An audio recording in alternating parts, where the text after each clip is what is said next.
Hello students, O2 IAS academy में आपका स्वागत है। मेरा नाम है ज्योति कौशल और हम कवर कर रहे हैं नायब तहसीलदार के लिए करंट अफेयर्स। जो आज का टॉपिक है, मैंने आपको पिछली क्लास में भी बताया था कि हमारे कुछ मंथ्स के जो इम्पोर्टेंट डेज हैं वो रह गए हैं, तो आज हम वो इम्पोर्टेंट डेज बाकी के कवर करेंगे। ठीक है, तो आपको यहाँ पर जितने भी लेक्चर्स प्रोवाइड करे जा रहे हैं, ये सारथी सीरीज जो चल रही है उसी के कंटिन्यूटी में आपको ये सारे लेक्चर्स दिए जा रहे हैं। अगर आपको इस लेक्चर की पीडीएफ चाहिए तो आप हमारी O2 IAS अकेडमी की ऐप को डाउनलोड कर सकते हैं, वहां पर आपको पीडीएफ मिल जाएगी। मैंने आपके जो हमारे मिसलेनियस टॉपिक्स रहते थे, जो भी बच्चा इस वीडियो को पहली बार देख रहा है उसको बता देती हूँ कि हमने अलग अलग मिसलेनियस टॉपिक्स को यहाँ पर कवर कर लिया है। आपके सिर्फ इंपॉर्टेंट डेज रहते हैं, वो भी आपके अभी 3 लेक्चर्स में आ रहे हैं, क्योंकि डेज बहुत ज्यादा हैं तो इसलिए हम उसको जल्दी से जल्दी कवर करने की कोशिश कर रहे हैं। अगर आपने अपनी प्रेपरेशन और भी अच्छी बनानी है तो हमने आपके लिए एक एनटी का पावर पैक निकाला है। उस पावर पैक के अंदर आपको अलग अलग टेस्ट्स मिलेंगे, अलग अलग सब्जेक्ट के रिगार्डिंग आपको टेस्ट मिलेंगे। देन इज जीके के एचपी जीके जो है उसके रिगार्डिंग आपको टेस्ट मिलेंगे। क्वेश्चन पेपर्स होंगे, बेसिकली आप इनको जाकर अटेम्प्ट कर सकते हैं, क्योंकि जब आप कोई भी चीज थ्योरेटिकल चीज को क्वेश्चन आंसर्स की वे में अप्लाई करते हो तो उस टाइम आपकी जो एक तरह से रिटेनिंग पावर है, ग्रास्पिंग पावर है, वो और ज्यादा अच्छी हो जाती है। ठीक है, तो शुरू करते हैं हम अपनी आज की क्लास। तो जो 1 नवंबर है, देखो यहाँ पे मैंने कल आपको सितंबर तक के जितने भी इंपॉर्टेंट डेज हैं वो कवर किए थे। आपके अक्टूबर के डेज जो हैं वो बहुत ज्यादा हैं नंबर में, तो वो नेक्स्ट लेक्चर में मैं कवर करने वाली हूँ। आज हम नवंबर के डेज कवर करेंगे। ठीक है, तो जो 1 नवंबर है उस दिन हम वर्ल्ड वेगन डे मनाते हैं। वेगन डे क्या होता है? फॉर एग्जाम्पल, ऐसे जो लोग हैं जो वेजिटेरियन ही खाते हैं, नॉन वेजिटेरियन नहीं खाते, दैट मीन्स वो एनिमल का कोई भी मतलब उनका जो खाना है उनके अंदर जो भी एनिमल का सोर्स है वो कुछ भी नहीं होता, कोई मीट नहीं होता, कोई एग नहीं होता, कोई चीजें नहीं होती। तो जो वर्ल्ड वेगन डे है वो 1 नवंबर को मनाया जाता है। 1994 में ये इस इवेंट को एस्टैब्लिश किया गया था, क्योंकि उस टाइम जो वेगन ऑर्गेनाइजेशन बनी थी उसके 50 साल पूरे हो गए थे, तो उसको रिमेंबर करने के लिए 1 नवंबर को वर्ल्ड वेगन डे मनाया जाता है। नेक्स्ट हम बात करते हैं कि जो 2 नवंबर है उस दिन हम मनाते हैं international day to end impunity for crimes against journalists. तो आपको पता ही है कि जर्नलिस्ट जो होते हैं, जो भी हर एक कंट्री के अंदर या अलग अलग रीजन्स में न्यूज़ को कवर करते हैं, तो उन जर्नलिस्ट के अगेंस्ट जो है क्राइम्स बहुत ज़्यादा हो जाते हैं कई बार, और उन क्राइम्स की जो सज़ा है वो नहीं दी जाती है। ठीक है, तो उस इम्प्यूनिटी को एंड करने के लिए, ठीक है, मतलब इस चीज को एंड करने के लिए कि अगर किसी ने जर्नलिस्ट के अगेंस्ट क्राइम किया है तो उनको सजा दी जानी चाहिए, तो उनको एक तरह से सजा देने के लिए हम जो 2 नवंबर है उस दिन international day to end impunity for crimes against journalists मनाते हैं। यूएनजीए ने, that means United Nation General Assembly ने 2 नवंबर को बोला था कि हम इस दिन मनाएंगे। रेजोल्यूशन पास किया था, ये मैंने आपको लास्ट क्लास में भी बताया था कि जो हमारी वर्ल्ड की पार्लियामेंट है, जिसको हम यूनाइटेड नेशन जनरल असेंबली भी कहते हैं, तो किसी भी डे को मनाने के लिए वो रेजोल्यूशन पास कर देती है अगर वो कोई इंटरनेशनल डे है। तो अब ये 2 नवंबर को क्यों मनाया जाता है? क्योंकि उस टाइम पे 2 ऐसे जर्नलिस्ट थे जिनकी डेथ हो गई थी। वो माली में किसी चीज को रिपोर्ट कर रहे थे, तो उस टाइम पे उनकी डेथ हो गई थी, तो क्योंकि 2 नवंबर को हुई थी तो इसलिए हम इसको 2 नवंबर को मनाते हैं। नेक्स्ट हम बात करते हैं कि जो आयुर्वेदा डे है वो हम 2 नवंबर को ही मनाते हैं। जो इस साल की थीम थी वो थी आयुर्वेदा फॉर पोषण। आयुर्वेदा फॉर पोषण का मतलब ये है कि हम आयुर्वेदिक मेडिसिन जो है, आपको पता ही है कि जो हमारी पुरानी आयुर्वेदा के बेस के ऊपर जो मेडिसिन है उसको हम अपने पोषण के लिए यूज करेंगे। दैट मीन्स हमारी जो डाइट है उस चीज के लिए यूज करेंगे। आपको पता ही है कि आयुर्वेदा क्या होता है, कि इसके जो लॉर्ड हैं, लॉर्ड धन्वंतरी हम इनको कहते हैं। तो आयुर्वेदा को आप बेसिकली ये कह सकते हो कि आपके जितने भी एंशिएंट तरीके यूज होते हैं ताकि आपकी जो हेल्थ है उसको ठीक किया जा सके। आपने इतना याद रखना है कि 2 नवंबर को आयुर्वेदा डे मनाया जाता है, और इनकी जो अब की 2021 वाली जो थीम थी तो आयुर्वेदा फॉर पोषण थी। नेक्स्ट हम बात करते हैं कि वर्ल्ड सुनामी अवेयरनेस डे जो है वो 5 नवंबर को मनाया जाता है। अब वो 5 नवंबर को इसलिए मनाया जाता है क्योंकि इसके पीछे बेसिकली जापान में एक ऐसे फार्मर थे, तो उनकी जो क्रॉप वहां पर लगी हुई थी, तो जैसे ही सुनामी बेसिकली क्यों आती है, पहले मैं एक चीज आपको बता देती हूँ। आपके जो सुनामी होती है और आपकी जो वेव होती है उसमें डिफरेंस होता है। जो सुनामी होती है, फॉर एग्जाम्पल कोई अर्थक्वेक वगैरह आया, उस टाइम पे जो पानी का एक तरह से लेवल है, सी लेवल राइज कर जाएगा, तो उसको हम कहते हैं सुनामी। और जो वेव होती है वो तो सिर्फ एक एनर्जी होती है, जो पानी के ऊपर जो हवा होती है वो बेसिकली एनर्जी को ट्रांसफर करती है, उसको हम वेव कहते हैं। ओके, तो अगर मैं सुनामी की बात करूं तो यहाँ पे जापान के अंदर एक ऐसे फार्मर थे, तो जैसे ही अर्थक्वेक आया तो उनको लगा, 1854 के अंदर जब अर्थक्वेक आया तो उनको लगा कि हाँ अब क्योंकि अर्थक्वेक आ गया है तो सुनामी आ सकती है, तो उस वजह से मैं बाकी लोगों को भी अवेयर कर दूं कि हाँ सुनामी आने वाली है। तो उन्होंने क्या किया, उनकी जो फील्ड थी उसके अंदर क्रॉप उन्होंने उगाई हुई थी और उस पूरी की पूरी फील्ड के अंदर उन्होंने वहां पर आग लगा दी। आग लगाने से एक तरह से वो ये जताना चाहते थे कि आसपास के लोगों को भी पता चल जाए कि अभी सुनामी आने वाली है। तो इसीलिए हम इसको 5 नवंबर को मनाते हैं। ऐसे ही जो यूनाइटेड नेशन जनरल असेंबली है उन्होंने भी रेजोल्यूशन पास कर दिया 5 नवंबर के लिए कि हम इस दिन वर्ल्ड सुनामी अवेयरनेस डे को मनाएंगे। कब से मनाया जा रहा है ये? बेसिकली 2015 में यूनाइटेड नेशन जनरल असेंबली ने ये रेजोल्यूशन पास किया था। नेक्स्ट हम बात करते हैं कि 6 नवंबर को हम मनाते हैं international day for preventing the exploitation of environment in war and armed conflict. आपको पता ही है जब भी कोई वॉर होता है या फिर आर्मियां एक दूसरी कंट्री की जो आर्मीज हैं वो आके एक दूसरे के साथ लड़ती हैं, तो उस टाइम पे इन्वायरमेंट को बहुत हानि होती है। जितने भी पेड़ वगैरह हैं, अगर बॉम्ब वगैरह कहीं गिराए जा रहे हैं तो जितना भी हमारा इन्वायरमेंट है वो पोल्यूट होता है। देन इज जो एनिमल्स हैं, जो भी उनकी हैबिटेट हैं, जहाँ पे भी वो रहते हैं, तो वो भी डिस्ट्रॉय हो जाती हैं। तो उस चीज को प्रिवेंट करने के लिए कि वॉर और आर्म्ड कॉन्फ्लिक्ट का कोई भी इन्वायरमेंट के ऊपर असर ना हो या फिर इन्वायरमेंट वहां पर एक्सप्लॉइट ना हो, तो उस चीज के लिए हम दिन मनाते हैं 6 नवंबर को। ये भी यूनाइटेड नेशन जनरल असेंबली ने पास किया था रेजोल्यूशन, तो 2001 5 नवंबर को इन्होंने पास किया था। उन्होंने बोला था कि अब से हर साल हम इसको मनाएंगे। नेक्स्ट बात करते हैं हम कि 7 नवंबर को हम मनाते हैं नेशनल कैंसर अवेयरनेस डे। अब कैंसर, आपको पता ही है कि कैंसर के अंदर हमारी बॉडी की जो सेल होती है वो कंटिन्यूअसली डिवाइड करने लग जाती है। ठीक है, डिवाइड करने लग जाती है। आपको पता ही है कि हमारी बॉडी की जो जैसे सेल्स होती हैं वो डिवाइड तो करती हैं, लेकिन एक पर्टिकुलर टाइम पर आकर वो रुक जाती हैं जिस टाइम हमारी सेल को डिवीजन की जरूरत नहीं है। लेकिन जो कैंसरस सेल होती हैं, आप एक तरह से ये लगा लो कि वो बहुत ज्यादा ढीठ होती हैं और वो हमारी बॉडी के जो एक तरह से बॉडी का ब्रेन की जो सिग्नल्स हैं उसको नहीं ले पाती और वो कहती है कि मैं लगातार डिवाइड करती रहूंगी। तो जो कैंसरस सेल हैं वो लगातार डिवाइड करती रहती हैं और उसकी वजह से अलग अलग प्रोटीन्स प्रोड्यूस होते हैं जिसकी वजह से हमारी बॉडी को बहुत ज्यादा हानि पहुंचती है। तो अब नेशनल कैंसर अवेयरनेस डे जो है वो 7 नवंबर को इसलिए मनाया जाता है क्योंकि उस दिन जो मारी क्यूरी जी हैं इनका बर्थडे होता है उस दिन। ठीक है, तो 1903 के अंदर इनको नोबेल प्राइज इन फिजिक्स मिला था। देखो, इनको केमिस्ट्री में भी मिला था, तो जिस टाइम पे उनको फिजिक्स में मिला था तो उन्होंने एक तरह से रेडिएशन को डेवलप किया था और वो रेडिएशन आजकल कैंसर को डिस्ट्रॉय करने में, जैसे आपकी कीमोथेरेपी वगैरह होती है ना, उसको डिस्ट्रॉय करने में वो रेडिएशन बहुत ज्यादा हेल्पफुल है। इसीलिए हम मारी क्यूरी के बर्थडे वाले दिन 7 नवंबर को हम नेशनल कैंसर अवेयरनेस डे मनाते हैं। अब क्योंकि नेशनल है तो ऑफ कोर्स हमारे इंडिया में मनाते हैं, तो हर्षवर्धन जी ने बोला 2014 के अंदर कि अब से हम ये वाला अवेयरनेस डे भी मनाएंगे। नेक्स्ट हम बात करते हैं कि इंटरनेशनल डे ऑफ रेडियोलॉजी जो है वो हम 8 नवंबर को मनाते हैं। 2021 की जो थीम थी वो थी interventional radiology active care for the patient.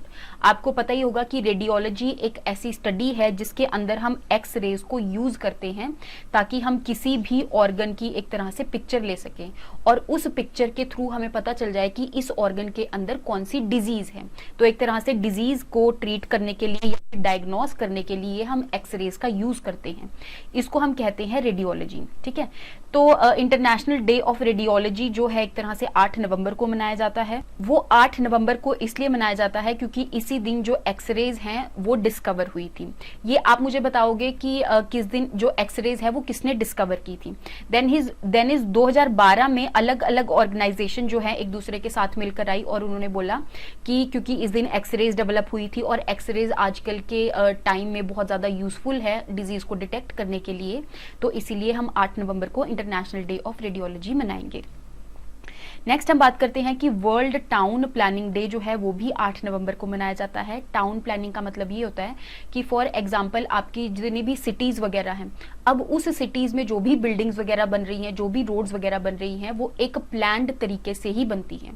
क्योंकि अगर वो बिना प्लान्ड तरीके से बन जाए तो उस टाइम पे अगर कोई भी, जैसे मान लो फ्लडिंग वगैरह हो गई, तो उस टाइम पे उस सिटी के अंदर अगर बहुत ज्यादा पानी आ जाएगा तो वहां पर कोई अगर प्लान्ड नहीं हुआ तो वहां से पानी जो है वो ड्रेन नहीं कर पाएगा, तो उस सिटी में खड़ा रहेगा। तो हर जो भी सिटी बनती है, एक तरह से अर्बनाइजेशन होती है, तो उसमें प्लानिंग की बहुत ज्यादा जरूरत होती है। तो इस चीज की अवेयरनेस क्रिएट करने के लिए 8 नवंबर को वर्ल्ड अर्बनिज्म डे, या फिर मैं कह सकती हूँ वर्ल्ड टाउन प्लानिंग डे जो है वो मनाया जाता है। कौन मनाता है या फिर कौन ऑर्गेनाइज करता है इसको? तो international society of city and regional planners जो हैं इसको ऑर्गेनाइज करती हैं। तो सबसे पहले ये जो दिन है 1949 में इसको फाउंड किया गया था, एक पर्सन ने फाउंड किया था जो अर्जेंटीना के यूनिवर्सिटी ऑफ ब्यूनोस एयर्स में, बेसिकली वो एक प्रोफेसर थे। तो उन्होंने बोला कि हाँ, ऐसा भी कुछ दिन होना चाहिए, क्योंकि आजकल के टाइम में जो अर्बन प्लानिंग है वो बहुत ही ज्यादा इंपॉर्टेंट है। नेक्स्ट हम बात करते हैं नेशनल लीगल सर्विसेज डे, जो है वो हम 9 नवंबर को मनाते हैं।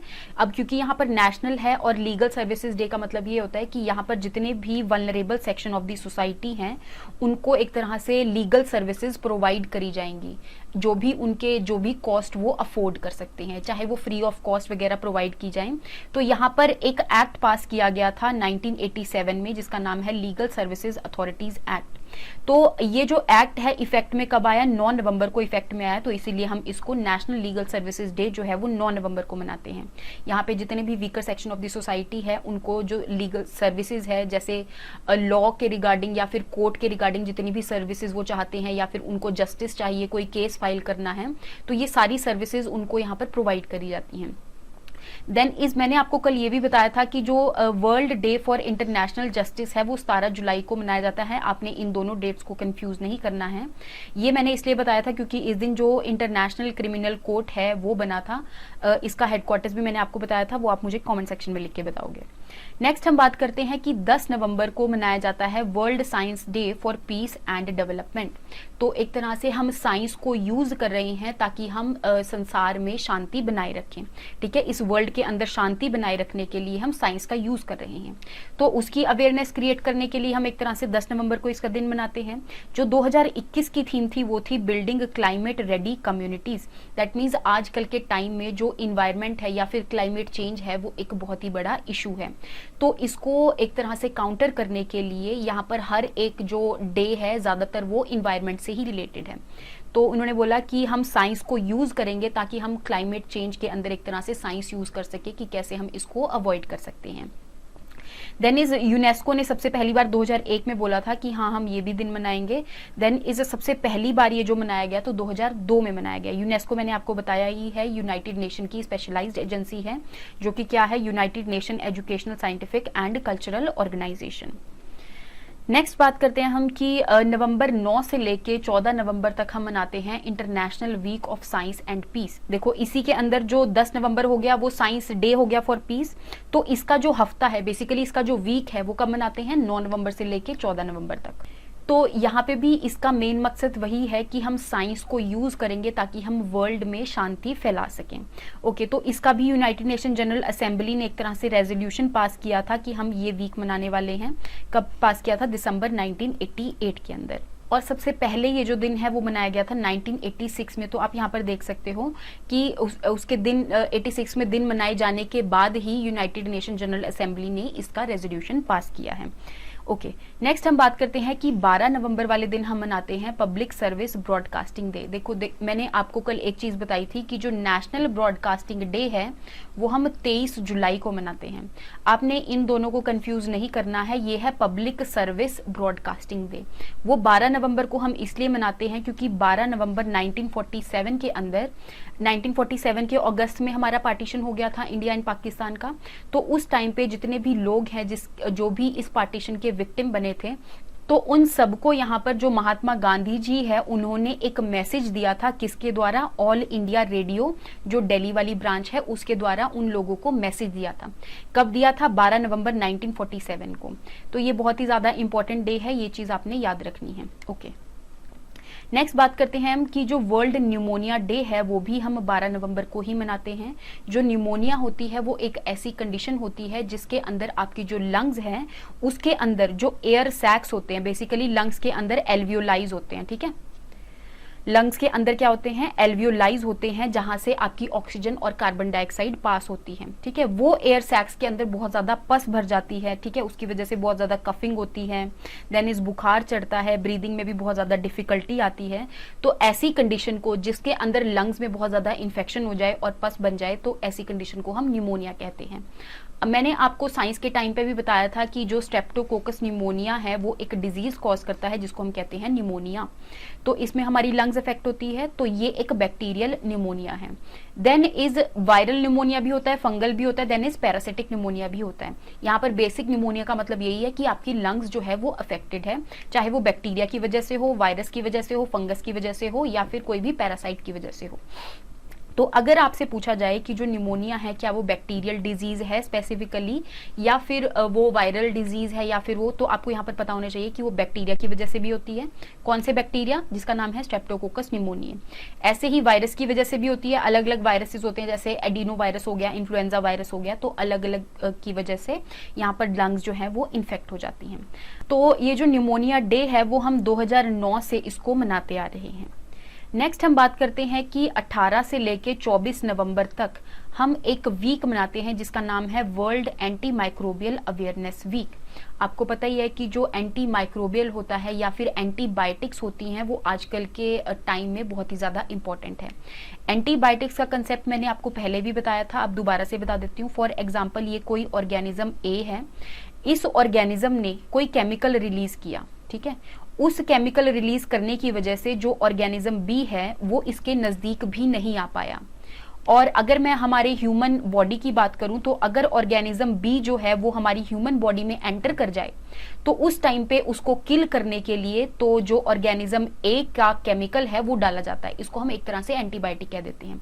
एंटीबायोटिक का मतलब ये होता है कि जो लिविंग ऑर्गेनिज्म है वो कोई ऐसा केमिकल निकाल रहे हैं या प्रोड्यूस कर रहे हैं ताकि उनके आसपास दूसरी बायोलॉजिकल फॉर्म, दैट मीन्स दूसरे ऑर्गेनिज्म वहां पर ग्रो ना कर पाए। तो एक तरह से दूसरे ऑर्गेनिज्म की ग्रोथ को इनहिबिट करने के लिए जो केमिकल प्रोड्यूस होता है उसको हम एंटीबायोटिक कहते हैं। ये कौन प्रोड्यूस करता है? माइक्रो ऑर्गेनिजम्स ही प्रोड्यूस करते हैं, ठीक है। तो यहाँ पर अब कौन सा दिन मनाया जा रहा है? Antimicrobial awareness week. अब होता क्या है, जब जितनी बहुत ज्यादा एंटीबायोटिक्स ले ली जाती हैं तो उस टाइम पे जिस ऑर्गेनिज्म के अगेंस्ट बहुत ज्यादा एंटीबायोटिक्स ली जाती हैं तो वो ऑर्गेनिज्म जो है एक तरीका अपना लेता है कि उस एंटीबायोटिक से कैसे बचा जाना चाहिए। तो इस चीज को हम कहते हैं एंटी माइक्रोबियल रेजिस्टेंस या एंटी माइक्रोबियल रेजिस्टिविटी। तो इस चीज को अवेयरनेस फैलाने के लिए कि जो लोग हैं इतनी ज्यादा एंटीबायोटिक्स ना लें ताकि उनकी बॉडी के अंदर एंटीबायोटिक की रेजिस्टेंस ना बने, ठीक है। तो इस चीज की अवेयरनेस को फैलाने के लिए हम इस वीक को मनाते हैं 18 से लेकर 24 नवंबर तक।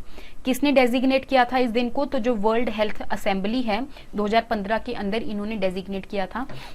वर्ल्ड हेल्थ असेंबली जो है वो क्या होती है? जो हमारी वर्ल्ड हेल्थ ऑर्गेनाइजेशन है, ऑल ओवर दी वर्ल्ड जो हेल्थ से रिलेटेड जितनी भी एपिडेमिक्स पेंडेमिक्स चीजें होती हैं उन सब चीज को वर्ल्ड हेल्थ ऑर्गेनाइजेशन देखती है। तो उसकी एक तरह से असेंबली होती है जिसके अंदर अलग अलग कंट्री के जो हेल्थ मिनिस्टर्स वगैरह हैं वो आकर इस असेंबली में पार्टिसिपेट करते हैं। आपने जो इंपॉर्टेंट चीज यहाँ पर याद रखनी है कि तो जो 2021 की थीम थी वो थी स्प्रेड अवेयरनेस स्टॉप रेजिस्टेंस, कि जितनी ज्यादा आप अवेयरनेस फैलाओगे उसकी वजह से एंटी माइक्रोबियल की जो रेजिस्टिविटी है, रेजिस्टेंस है, वो कम होती जाएगी।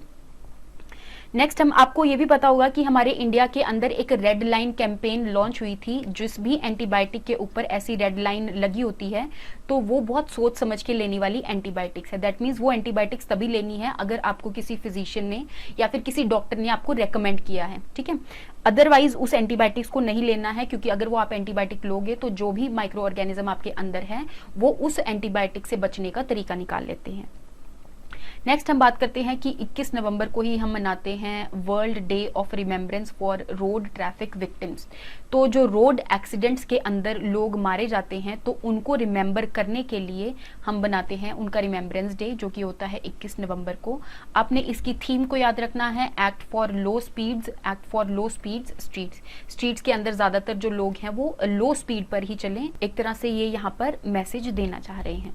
देन इज सबसे पहले एक ऑर्गेनाइजेशन थी, एक you can say charity organisation थी, रोड पीस। इसने 1993 में इसको अडॉप्ट किया था कि हम ये दिन मनाएंगे। तो यूनाइटेड नेशन जनरल असेंबली ने भी 2005 के अंदर रेजोल्यूशन पास कर दिया कि हम इस दिन को मनाने वाले हैं।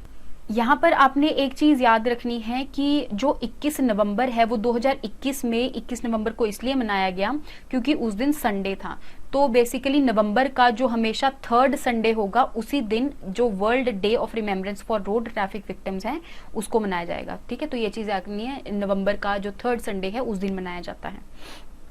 नेक्स्ट हम बात करते हैं कि जो वर्ल्ड टेलीविजन डे है वो कब मनाया जाता है, 21 नवंबर को मनाया जाता है, क्योंकि इस दिन पहली बार जो वर्ल्ड टेलीविजन फोरम है, बेसिकली एक तरह से यू कैन से कि एक मीटिंग वगैरह हुई थी जिसमें टेलीविजन के ऊपर बात करी गई थी, तो इस दिन करी गई थी। तो यूनाइटेड नेशन जनरल असेंबली ने भी क्या किया, उन्होंने रेजोल्यूशन पास कर दिया कि हाँ हम 21 नवंबर को ही वर्ल्ड टेलीविजन डे मनाने वाले हैं।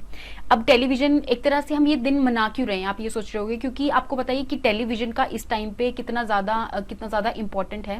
तो जितनी भी आपकी ब्रॉडकास्टिंग है, जितनी भी आपको न्यूज वगैरह मिलती है टेलीविजन के थ्रू मिलती है, आजकल तो वैसे और अलग अलग ओटीटी प्लेटफॉर्म्स भी आ गए हैं। तो नेक्स्ट हम बात करते हैं कि 21 नवंबर को हम वर्ल्ड फिशरीज डे मनाते हैं। वो इसलिए मनाते हैं क्योंकि 1997 के अंदर वर्ल्ड फिशरीज फोरम बना था। दैट मीन्स जो वर्ल्ड के अंदर जितनी भी कंट्रीज हैं वो अगर फिशरीज के ऊपर कोई काम कर रही हैं कोऑर्डिनेशन करके, तो यहाँ पर इन सब चीज़ों को डिस्कस किया जाता है। देन इज सबसे पहले जो वर्ल्ड फिशरीज डेज है वो कब डे है जो वो कब मनाया गया था, 2015 से ये डे शुरू हुआ है। तो 2021 वाला जो है वो 5th वर्ल्ड फिशरीज डे है।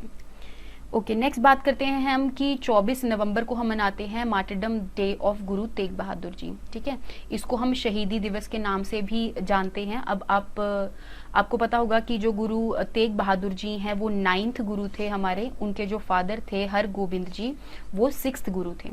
अब जो गुरु तेग बहादुर जी हैं उनका मार्टरडम डे इस दिन इसलिए मनाया जाता है क्योंकि जो औरंगजेब हैं, मुगल एम्परर औरंगजेब हैं, उन्होंने 1675 के अंदर ये बोला था, बेसिकली उन सारे जो गुरुजीज हैं इनको एग्जीक्यूट किया था।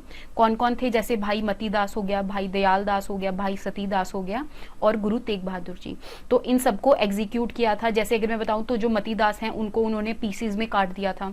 देन इस जो भाई दयाल दास हैं उनको उन्होंने गर्म पानी के अंदर डाल दिया था। ऐसे ही भाई जो सती दास हैं उनको उन्होंने जिंदा ही जला दिया था। ठीक है, तो गुरु तेग बहादुर जी को भी उन्होंने ऐसे ही एग्जीक्यूट किया था। और आपने एक चीज इंपॉर्टेंट याद रखनी है कि जो आनंदपुर साहिब है ये किसने फाउंड किया था, तो गुरु तेग बहादुर जी ने ही फाउंड किया था। कौन से गुरु हैं, 9th गुरु हैं। इनके जो फादर हैं गुरु हरगोविंद जी वो 6th गुरु हैं। नेक्स्ट हम बात करते हैं कि 25 नवंबर को हम मनाते हैं international day for the elimination of violence against women. तो एक तरह से इंटरनेशनल डे है, that means all over the countries, जितनी भी कंट्रीज हैं उन सब में मनाया जाता है। वुमेन के अगेंस्ट जितनी भी वायलेंस है उसको रोकने के लिए, ठीक है, इस दिन को हम मनाते हैं। यूनाइटेड नेशन जनरल असेंबली ने बोला कि हम 25 नवंबर को मनाएंगे। इस दिन इसलिए मनाएंगे क्योंकि 1960 के अंदर 3 मिराबल सिस्टर्स थी, उनका असैसिनेशन हुआ था। कहाँ पर हुआ था, डोमिनिकन रिपब्लिक के अंदर हुआ था। बेसिकली जो आपका नॉर्थ अमेरिका और साउथ अमेरिका के जो बीच वाला रीजन है जहाँ पर मैक्सिको वगैरह पड़ता है, तो वहाँ पर एक आइलैंड कंट्री है जिसका नाम है डोमिनिकन रिपब्लिक। वहाँ पे जो डिक्टेटर थे उन्होंने 3 जो सिस्टर्स थी इनका असैसिनेशन करवाया था। तो एक तरह से वुमेन को यहाँ पर वायलेंस हुई थी, तो इन मिराबल सिस्टर्स के ऊपर वायलेंस हुई थी। तो उस चीज को रिमेम्बर करने के लिए हम 25 नवंबर को इस दिन को मनाते हैं। आपने इसकी थीम याद रखनी है, ज्यादातर जो थीम होती है ऑरेंज द वर्ल्ड यहाँ से ही शुरू होती है। अगर आप 2020, 19 या 18 वाली थीम भी देख लोगे तो ऑरेंज द वर्ल्ड वहां पर होगा ही। बस मेन जो होगा वो क्या होगा, and violence against women now. ठीक है, ये 2021 की थीम है। नेक्स्ट हम बात करते हैं कि 26 नवंबर को हम मनाते हैं नेशनल मिल्क डे। अब ये 26 नवंबर को हम इसलिए मनाते हैं क्योंकि हमारे जो फादर ऑफ व्हाइट रेवोल्यूशन है वर्गीस कुरियन जी, इस दिन इनका जन्मदिन होता है। तो वर्गीस कुरियन है कौन और व्हाइट रेवोल्यूशन है क्या, तो आपको पता ही होगा कि हमारी कंट्री के अंदर जो मिल्क की प्रोडक्शन है उसको इंक्रीज करने की, एक तरह से बहुत ज्यादा इंक्रीज हो गई थी प्रोडक्शन, तो उसको हम व्हाइट रेवोल्यूशन के नाम से भी जानते हैं या फिर हम उसको ऑपरेशन फ्लड के नाम से भी जानते हैं। तो उस मिल्क की प्रोडक्शन को इंक्रीज करने के पीछे किनका हाथ था, वर्गीस कुरियन जी का हाथ था। ठीक है, ये अमूल के चेयरमैन भी रह चुके हैं। तो यहाँ पर जो किशी भाई पटेल जी हैं इन्होंने अमूल की स्थापना की थी एक तरह से। तो ये गुजरात की जो गवर्नमेंट है उनके अंडर एक कोऑपरेटिव सोसाइटी है जो कि मिल्क प्रोडक्शन के ऊपर बहुत ज्यादा काम करती है या फिर अलग अलग चीजें बनाने के लिए। और जो मेघा दलाया जी हैं इन्होंने भी मिल्क प्रोडक्शन के ऊपर, मतलब एक तरह से व्हाइट रेवोल्यूशन में इनका भी हाथ है। इन्होंने एक स्प्रे ड्रायर बनाया था जिसकी वजह से जो आपका मिल्क है लिक्विड है वो ड्राई फॉर्म में कन्वर्ट कन्वर्ट हो जाता है। तो इनका भी बहुत बड़ा रोल है एक तरह से, ठीक है। तो इसीलिए वर्गीस कुरियन के बर्थडे वाले दिन, वर्गीस कुरियन जी के बर्थडे वाले दिन हम नेशनल मिल्क डे को मनाते हैं। नेक्स्ट हम बात करते हैं कि 26 नवंबर को ही हम मनाते हैं कॉन्स्टिट्यूशन डे। आपको पता होगा कि जिस टाइम पे ब्रिटिश इंडिया था, तो उस टाइम पे जो हमारे फ्रीडम फाइटर्स हैं वो बोल रहे थे कि अब आप, ब्रिटिशर्स को बोल रहे थे कि अब आप हमारा जो भारत है उसको छोड़ के चले जाओ। तो उस टाइम पे यहाँ पर कोई ना कोई सरकार तो बनी थी, तो उसके लिए कोई ना कोई कॉन्स्टिट्यूशन बनना था। कॉन्स्टिट्यूशन बनाने के लिए कोई ना कोई असेंबली बननी थी। तो जो कॉन्स्टिट्यूएंट असेंबली है उसकी जो फर्स्ट मीटिंग जो है, मतलब पहली बार जब वो आके मिली तो 9 दिसंबर 1946 में मिली थी वो। तो उस टाइम पे इस असेंबली के द्वारा अलग अलग सेशंस होते थे, तो यहाँ पर उन्होंने हमारा कॉन्स्टिट्यूशन ऑफ इंडिया बनाया है। तो उनको बेसिकली 2 साल 11 महीने और 18 दिन के अंदर इन्होंने हमारा जो कॉन्स्टिट्यूशन ऑफ इंडिया है वो तैयार किया है। अब 26 नवंबर को 1949 में, ठीक है, 1949 में 26 नवंबर को हमारा जो कॉन्स्टिट्यूशन है वो बिल्कुल तैयार हो गया था। उस टाइम पे हमारे कॉन्स्टिट्यूशन की कुछ चीजें लागू हो गई थी, लेकिन यहाँ पर लोगों ने बोला कि हम क्या करेंगे 26 जनवरी को, ठीक है, 26 जनवरी को हमारा बेसिकली जो रिपब्लिक डे ऑफ इंडिया है वो 26 जनवरी को मनाएंगे। इस दिन हमारा जो कॉन्स्टिट्यूशन है वो इनैक्ट होगा। तो कुछ चीजें 26 नवंबर को हो गई थी और हमारा ये प्रिपेयर भी हो गया था उस टाइम तक, तो इसीलिए हमने 26 नवंबर को यहाँ पर कॉन्स्टिट्यूशन डे का दर्जा दे दिया है। कब दिया था? 2015 में एक गैजेट नोटिफिकेशन आई थी, प्राइम मिनिस्टर मोदी जी ने निकाली थी। तो उस टाइम से हम इस दिन कॉन्स्टिट्यूशन डे को मनाते हैं।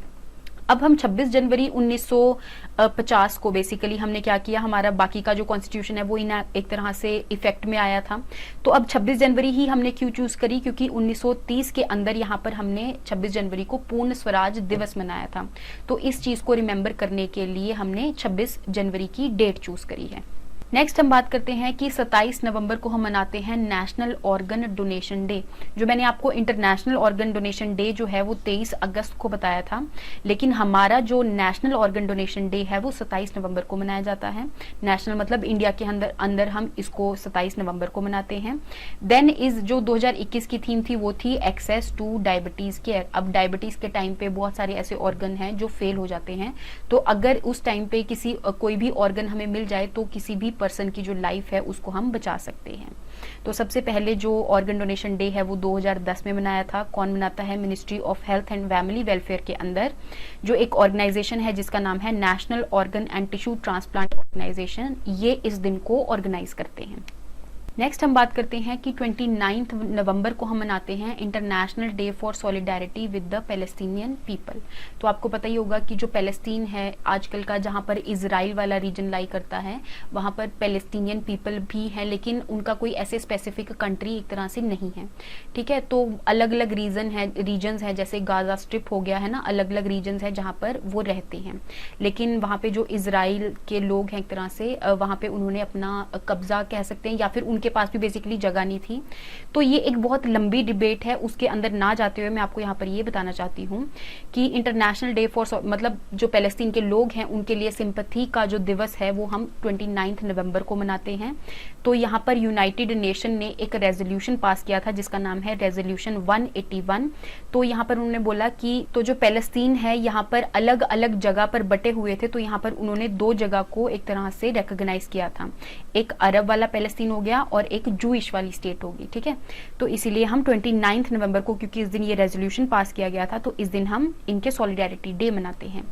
30 नवंबर की अगर मैं बात करूं तो remembrance for all victims of chemical warfare. तो आपको पता ही होगा कि आजकल वॉरफेयर के अलग अलग तरीके हैं, जैसे न्यूक्लियर हो गया, देन इज बायोलॉजिकल वेपन्स हो गया। बायोलॉजिकल वेपन्स के अंदर हम कोई भी एक माइक्रो ऑर्गेनिज्म को यूज करते हैं, जैसे अभी अगर मैं कोविड वायरस की बात करूं तो ऐसे तो उसके पीछे की जो थ्योरी है वो अभी तक क्लियर नहीं है कि वो चाइना ने जानबूझकर बनाया था या फिर वो वहां पर ही ओरिजिनेट हुआ था। तो ऐसा कुछ, तो एक तरह से वो बायोलॉजिकल वेपन ही था।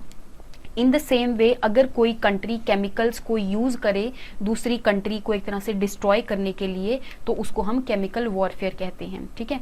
तो इस केमिकल वॉरफेयर के अंदर जो केमिकल्स की वजह से लोग मरते हैं उनको रिमेम्बर करने के लिए 30 नवंबर को हम इनका रिमेम्बरेंस डे मनाते हैं, ठीक है। एक तरह से हम इसको इंटरनेशनल उसमें शहीदी दिवस भी कह सकते हैं। देन इज यहाँ पर एक ऑर्गेनाइजेशन है जिसका नाम है organisation for prohibition of chemical weapons. ये एक ऐसी ऑर्गेनाइजेशन है 1997 में बनी थी। और यहाँ पे इन्होंने ये बात करी थी कि जो कंट्रीज़ हैं उनमें केमिकल्स होने की वजह से एक तरह से लड़ाई ना हो या फिर वो लड़ाई के अंदर केमिकल्स का यूज़ ना करें, तो उस चीज़ को ये प्रोहिबिट करती हैं। देन इज यूनाइटेड नेशंस ने भी 2005 में इस डे को रिकॉग्नाइज कर लिया है कि हाँ, हम 30 नवंबर को ही इस दिवस को एक तरह से इस दिन को मनाएंगे। तो यहाँ पे पीस, सिक्योरिटी और मल्टीलेटरलिज्म को प्रमोट करने के लिए तो इस दिन को मनाया जाता है। तो यहाँ तक आपके जितने भी नवंबर के इम्पोर्टेंट डेज हैं वो सारे कवर हो गए हैं। आपका सिर्फ अक्टूबर के डेज रहते हैं जिसमें आपका एक तरह से एकता दिवस भी आएगा। ठीक है, तो हम वो सारे बहुत इंटरेस्टिंग डेज हैं, वो सारे हम नेक्स्ट लेक्चर में कवर करने वाले हैं। आई होप आपको यहाँ तक समझ में आया होगा। So thank you so much and have a good day.